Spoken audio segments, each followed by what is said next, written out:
মুসলমানের সন্তান নির্লজ্জ। কোরআনের বাগান, এখানে বসলে গুনাহ মাফ, সেখানে বেলুন কেন? খেলনার দোকান কেন? এমন মার্কেট কেন? ওয়াজের উপলক্ষে কিসার মার্কেট? ওয়াজের উপলক্ষে কেন খেলনার দোকান? ওয়াজের উপলক্ষে সেই মার্কেটে কেন মেয়েরা যুবকেরা অবাধে ঘুরবে? হচ্ছে এগুলো সারা বাংলাদেশের মধ্যে। হ্যাঁ, দুই একটা চায়ের দোকান থাকতে পারে, দূরের মানুষ ক্ষুধা লাগতে পারে, একটু চা পান করবে, বিস্কিট খাবে, রুটি খাবে, কলা খাবে। খেলনার দোকান কেন?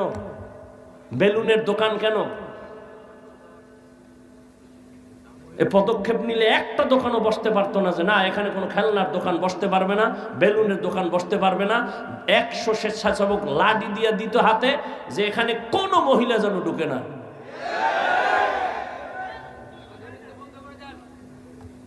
কি ওয়াজ বন্ধ?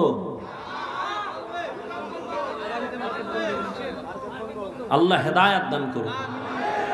বেলুন বেলুন লাইন দিয়ে বেলুন কিনে, প্লাস্টিকের মাছ কিনে, ওখানে জাহান্নামের আযাব আর এখানে বেহেশতের বাগান। কি আজীব এক অবস্থা। ওই বইয়ে বইয়ে কত দিতে বুট খায়,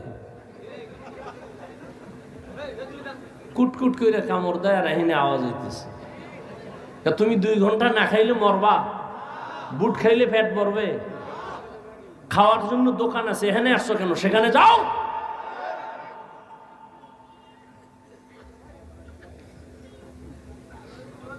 এজন্য ওয়াজ বাড়ছে, বরকত নাই। আগে ইলিশ মাছ খাইতাম, আমার বাবা সাগরের ভারে ইলিশ, আমার মনে আছে। আর আমগো বয়সের যারা মুরব্বী তারা তো আরো খাইছেন। এক ইলিশের তেল দিয়ে অন্য তরকারি রান্তো, ঘেরানে পুরো এলাকা গরম।